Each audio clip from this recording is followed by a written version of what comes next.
In this series, I've been going around the farm, taking down a bunch of tree stands that have been up for, in some cases, going on 15 plus years.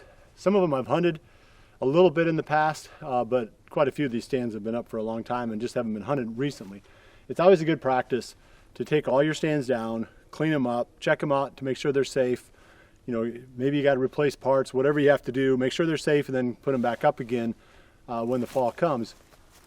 So in the process of doing that, I've been taking advantage of this opportunity to walk through what we're calling the stand series here on my farm. So the one I'm hitting today on this episode is over my right shoulder here. It's a tree stand that I call Old Reliable. And this is, of course, Old Reliable Ridge. And you don't end up with names like that casually. You know, we had Death Ridge recently. That one came by its name pretty legitimately, and this one has come by its name very legitimately too. This is about a 5-acre, 4-acre ridge top, and it's pretty well isolated. There's bedding areas on all sides of it, little small points going off, a big vast area of timber back in that area where a number of deer could be bedded, and then this is the most available or the closest available food source. And over the years, I think starting in 2004, I started hunting this spot a lot, and I killed, back in those days I shot a lot of does, and I killed a bunch of does right here, and it became almost like a doe killing spot because, again, you're pulling from all these areas and it was pretty easy to, you know, suck them right into this ridgetop here. But I also had a good hunt in 2011 for a deer that I had nicknamed Daggers. He came out via the far north end and worked his way out into the little feeding area. I think it was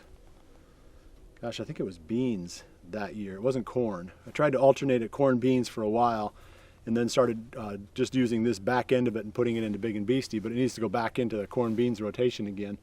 But that was a really good hunt. And the way that the reason I like this stand and the reason it sets up so well is twofold.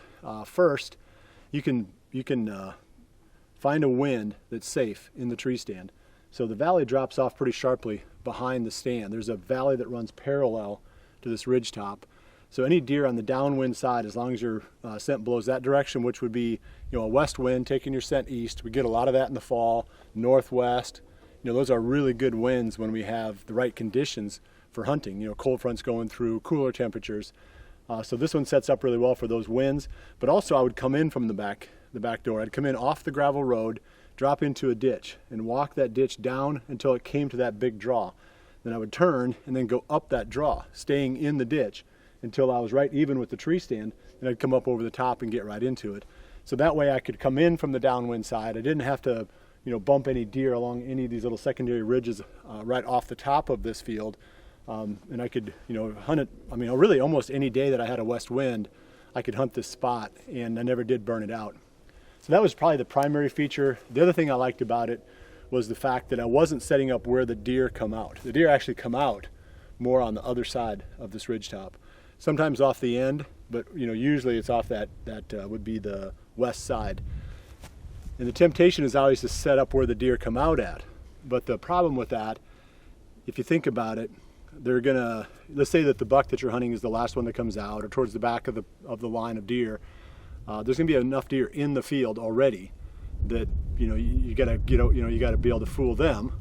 And then if you try to hunt it on where the wind is blowing from the timber into the field, they're going to pick you up. If you try to blow it on any kind of a crosswind, if you get deer that come out at different points, you know, along that field edge, they're going to pick you up on the downwind side and set the alert. And of course, you can't hunt it with the wind blowing back into the direction the deer are coming from. So this is only about 60 yards wide, and I would set up on the opposite side. The deer don't usually come out on this side very often. So the scent blows in the direction the deer don't come from, let them come into the field and work toward me. So keep that in mind on some of these smaller fields.